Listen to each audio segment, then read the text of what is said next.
Hello, welcome to the MDS podcast, the official podcast of the International Parkinson and Movement Disorder Society. I'm Mitra Afshari, an associate editor of the podcast series and your host today. Today, I'm very excited to share the microphone with two fantastic guests, Dr. Delaram Safarpour from Oregon Health Sciences University in Portland, Oregon, here in the United States, and Dr. Chengyuan Wu from Thomas Jefferson University in Philadelphia, Pennsylvania, here in the United States. Delaram is a movement disorder neurologist, and she's a DBS specialist, and Shen is a functional neurosurgeon. So welcome, Delaram. Welcome, Shen. Thank you for joining me today. Thank you for having us. It's great to be here. I've really been eager to bring these two perspectives together to discuss what I see as a critical issue in movement disorders, one that unfortunately continues to affect our care of our patients, which is the myths about intraoperative and postoperative risks associated with DBS surgery. Knowledge and unfortunately misknowledge about this topic still remains high, and it affects both patient perceptions on DBS and providers' perceptions, which ultimately influences the rate of DBS referrals and the number of patients who could ultimately benefit from this therapy.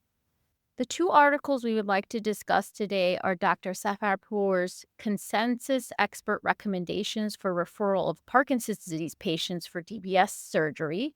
This was published in Nature Parkinson's Disease in January 2026, and Dr. Wu's Reframing the Risks of DBS, a comparison of 2.8 million elective surgeries from the NSQIP database. This was published in the Annals of Neurology in December of 2025. So we all know that DBS, while it's been shown to be quite effective for many movement disorders, it's most certainly underutilized. So Delaram and Shen, what are the various factors that make that so from your perspective?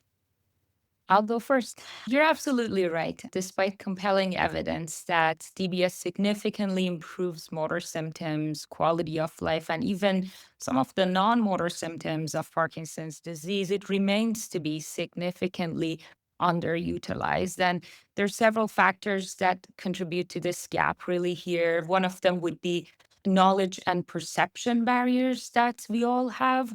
And many patients and even some clinicians still perceive DBS as the quote unquote last resort therapy for advanced Parkinson's disease rather than evidence-based option once motor complications or dyskinesia become troublesome for these patients despite optimized medication therapies.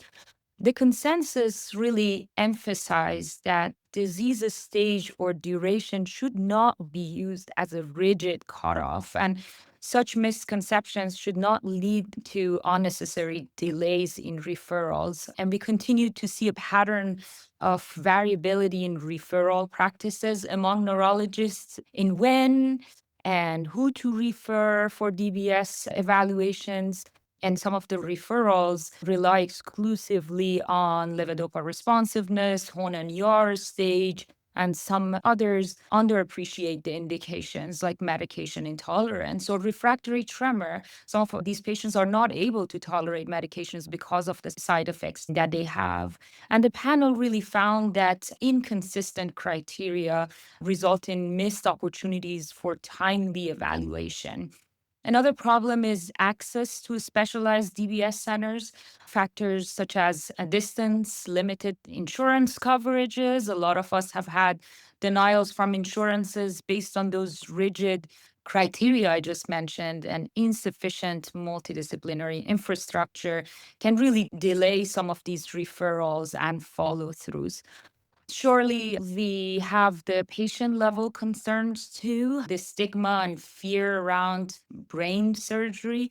That remains to be a powerful limitation, and patients often have limited understanding of what the procedure is and what the goals, risks, expected benefits are, and the education about DBS often in general occurs too late into the disease, and it may even happen at the stage of the disease that cognitive or psychiatric features, comorbidities have already started to occur in our patients. And so that will take away the good possibilities that we have earlier. So this underutilization of DBS reflects not just a lack of efficacy, but just a combination of knowledge gap and referral variability. And these barriers really feed into the misconception of what the DBS is and what it has to offer. One of the key messages that our consensus paper had was earlier discussions should happen and patients should be aware. I think those are all excellent points, Delaram, and I think it leads beautifully to discussing Chen's paper. So, Chen, the retrospective review that you presented in this paper really aims to shed light on that relative risk of DBS surgery and to demystify this topic, as Delaram was alluding to.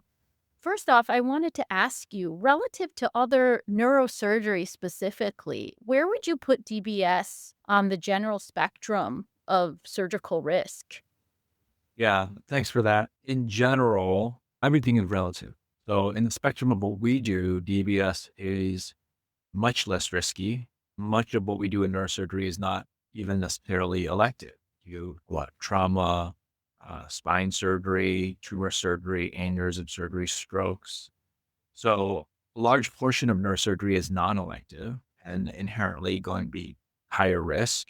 So, in the realm of the neurosurgical spectrum, DBS is mundane. That is something that I have to almost set aside when I talk to patients about that. And it is almost the driving force behind what we want to do here.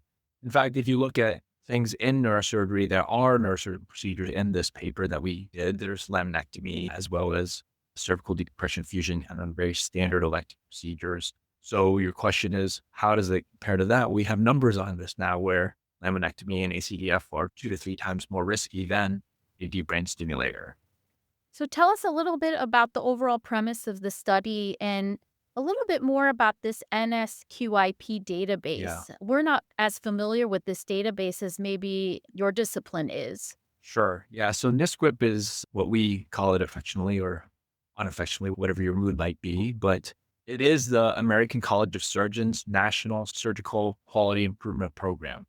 So it's a large national clinical registry that was designed to measure and improve surgical outcomes. Hospitals will elect to participate, and there are currently around 600 to 700 hospitals that participate, and they contribute standardized perioperative data that's not just claims data, not just chart review, but in order to be part of this consortium, you have to have a trained clinical reviewer that is able to collect the exact data points that they want for this quality improvement initiative.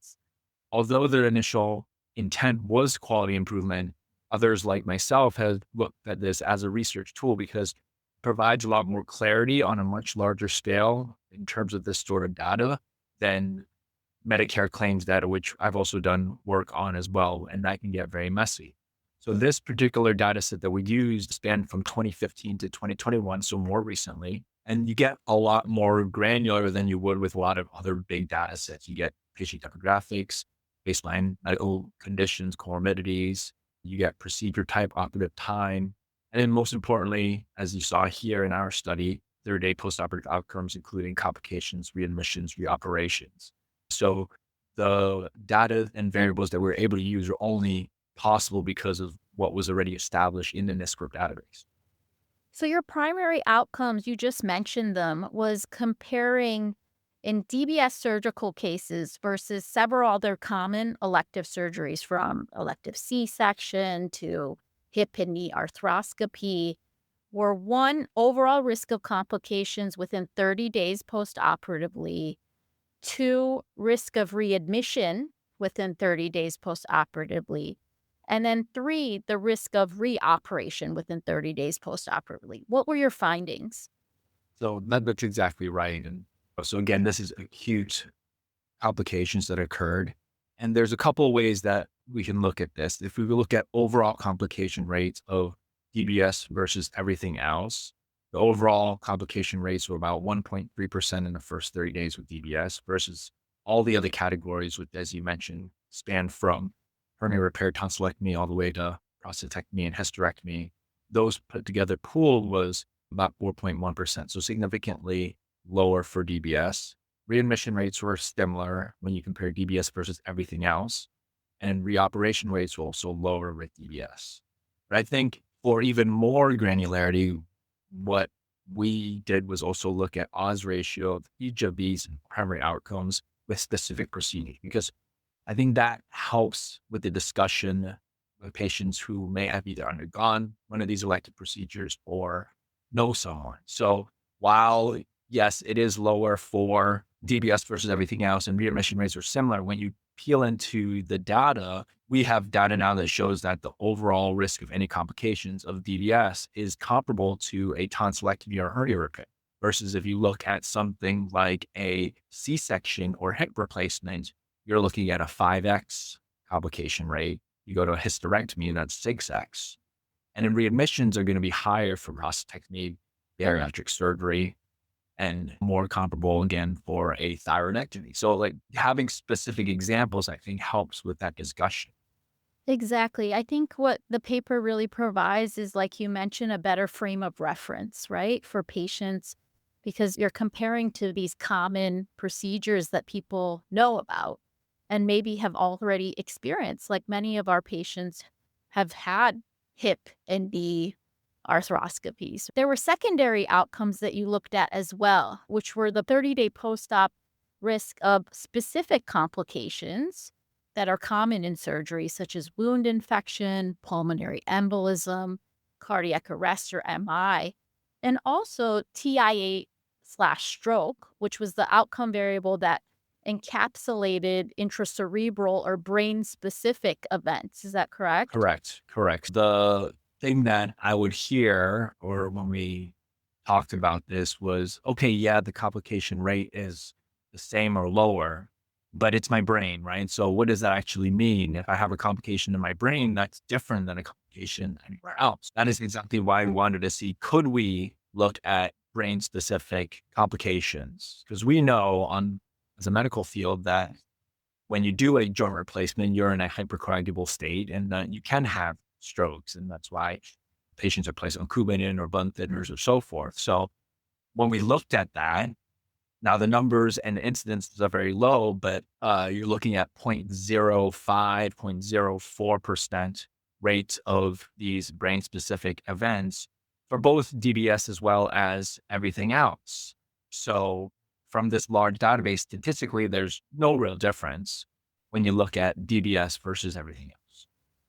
And what I found interesting was that the patients in this database who received DBS were actually found to have a higher baseline surgical risk using the American Society of Anesthesiology classification system.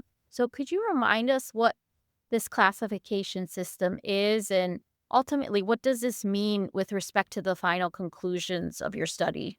Yeah, so ASA grades are overall health scores. It's what anesthesiologists use a lot to determine risk of a patient undergoing anesthesia.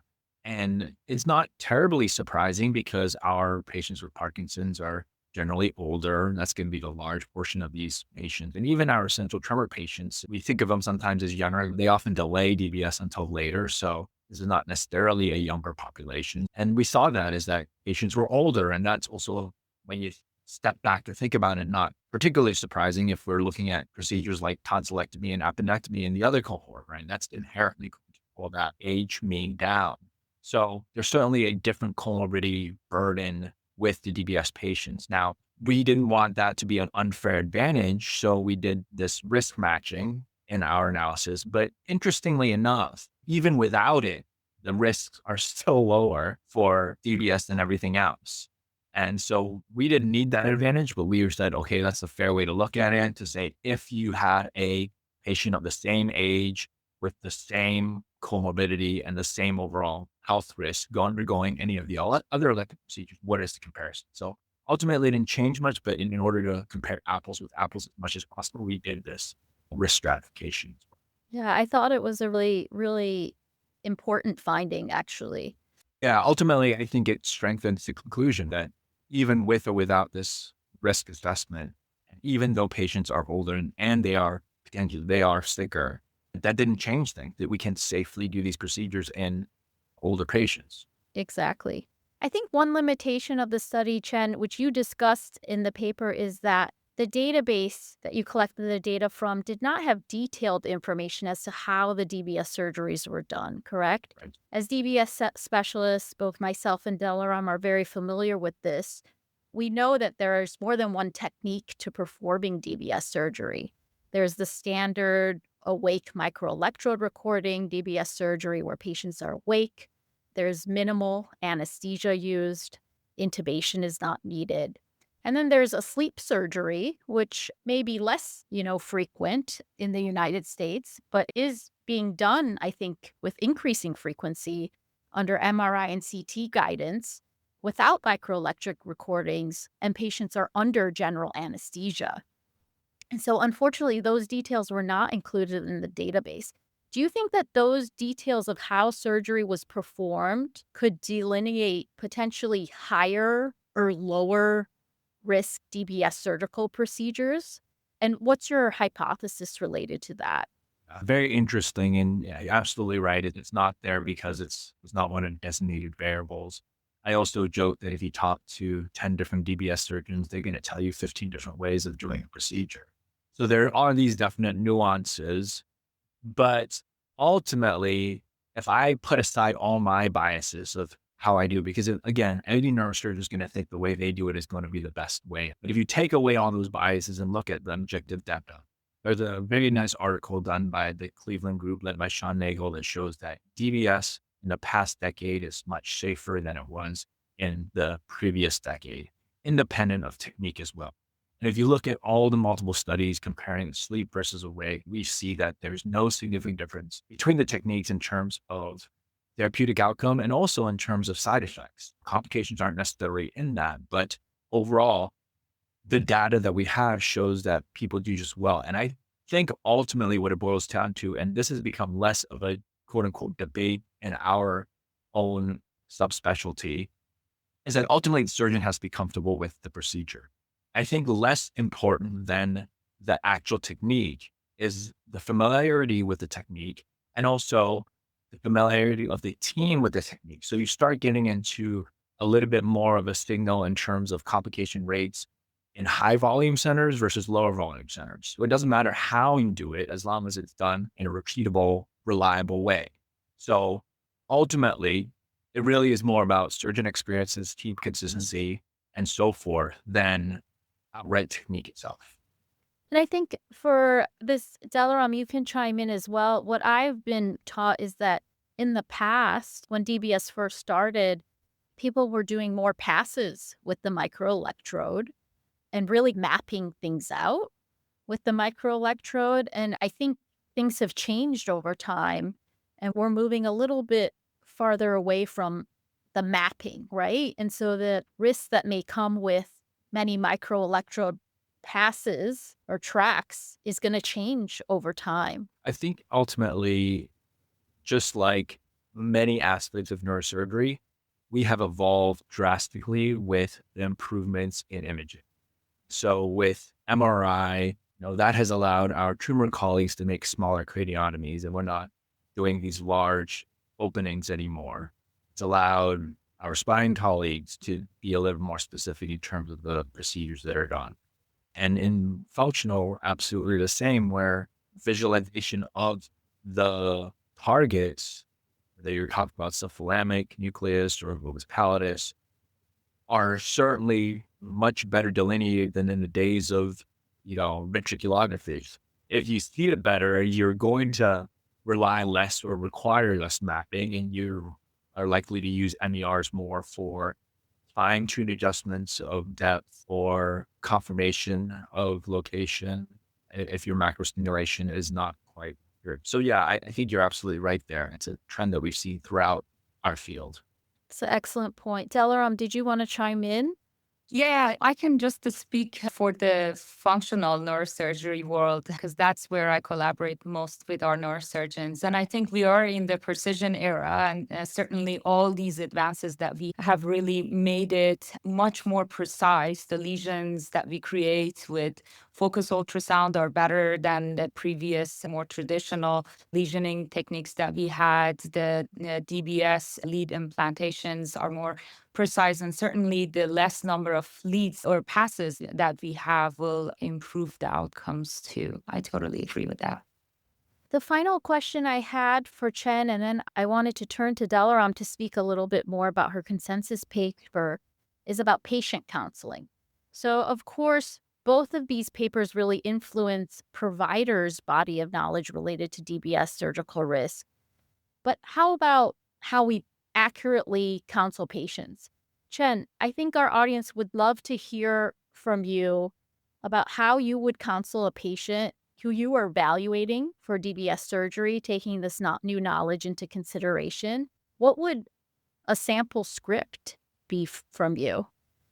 I think it's easy to get very excited about this, but it's also important not to overstate the kind of balance of risk benefit. And that's exactly what it is, right? I think first, I generally talk about, as Dr. Safarpour had mentioned, that the stigma of quote unquote brain surgery and how that skews our perceptions of things. And what we do in surgery is we have to always evaluate benefit with risk, and that the benefits are well known, and that we know PBS is not a cure, but it can be a very effective tool to improve symptoms, reduce medication burden, and ultimately improve quality of life. And that one point I hear over and over again is that prior patients frequently say, I wish I did this sooner. I try to get patients away from this idea that quote unquote brain surgery is inherently more risky, and they understandably worry, but start to then talk about the evolution of DBS as we have here in more general terms, is that technology has improved the way that we do this and has decreased the risk significantly. And then now, as we were putting this paper together, I alluded to it, but now I can confidently say we compared it exactly in terms of, you or your family might understand, and that overall complications from the surgery are much lower than what is perceived. And that I can give numbers in terms of hemorrhage rates and infection rates. And I did that all the time. But I think what is certainly more impactful to say from what our data shows is that DBS is on par with the risk of a tonsillectomy or hernia repair, and much less risky than a hip or knee replacement. Exactly.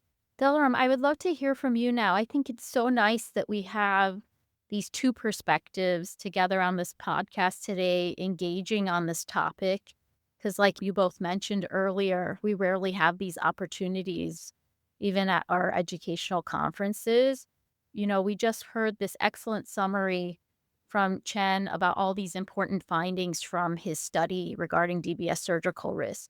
When you think about the times that you sat down with your patients in those initial discussions of DBS, how do you think that this new data would facilitate or strengthen your conversations?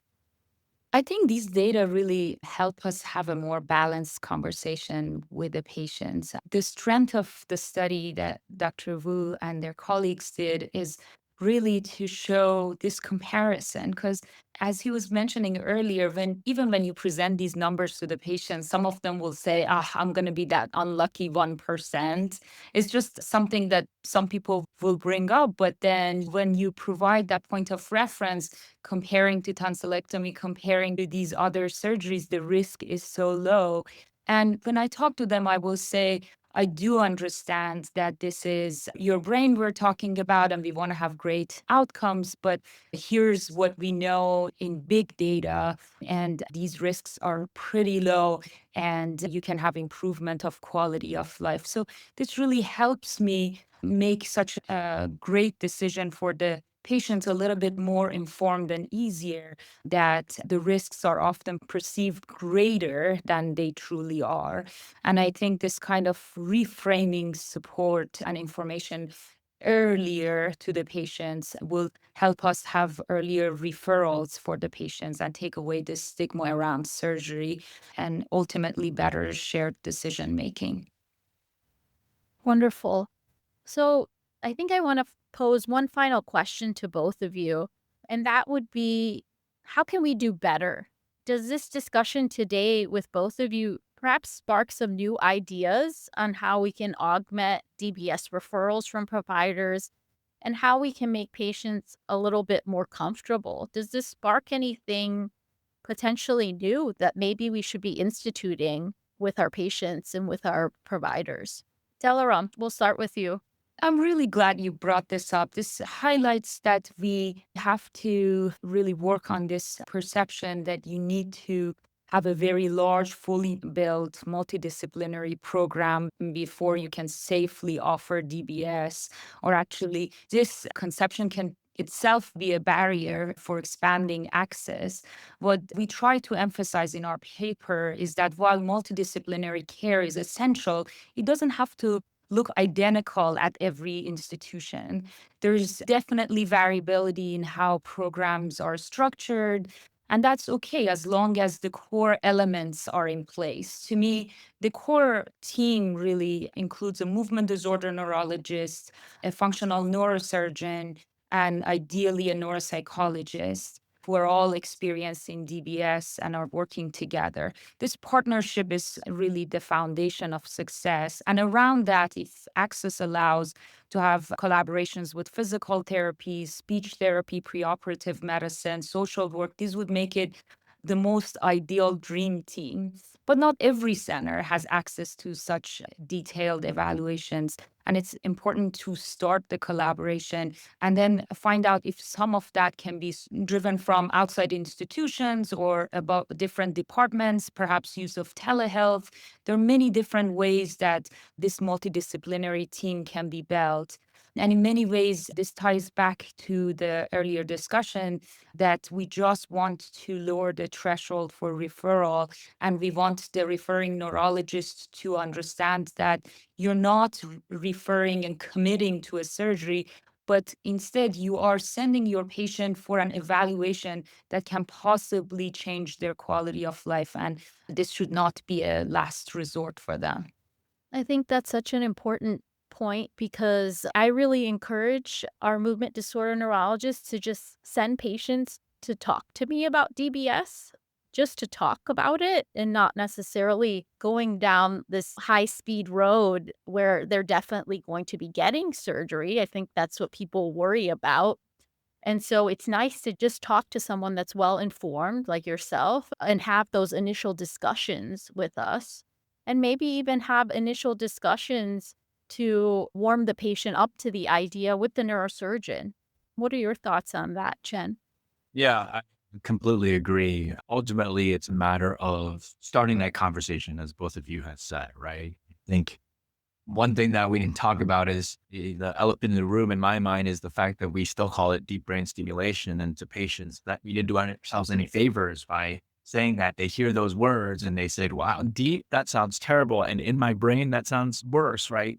How do we overcome that barrier? And with this information, my hope is that this is a easier way to start that conversation and to disseminate this sort of information to patients directly, to general neurologists, to everyone with efforts like this and with the help of the Movement Disorder Society to try to get that word out so that, yes, we can start that conversation and say, okay, is this person even a candidate? Because don't have that opportunity, then those patients are never going to be able to even consider this therapy.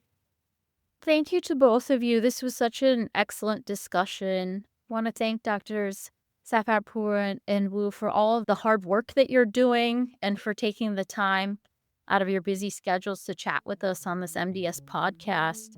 It was really a pleasure hearing both of your perspectives. Thank you. Until next time. Thank you. Thank you. The views and opinions expressed by the participants in this podcast do not necessarily reflect those of the International Parkinson and Movement Disorder Society or their affiliated journals, Movement Disorders and Movement Disorders Clinical Practice. Any disclosures of the participants can be found within the episode description located on the MDS website.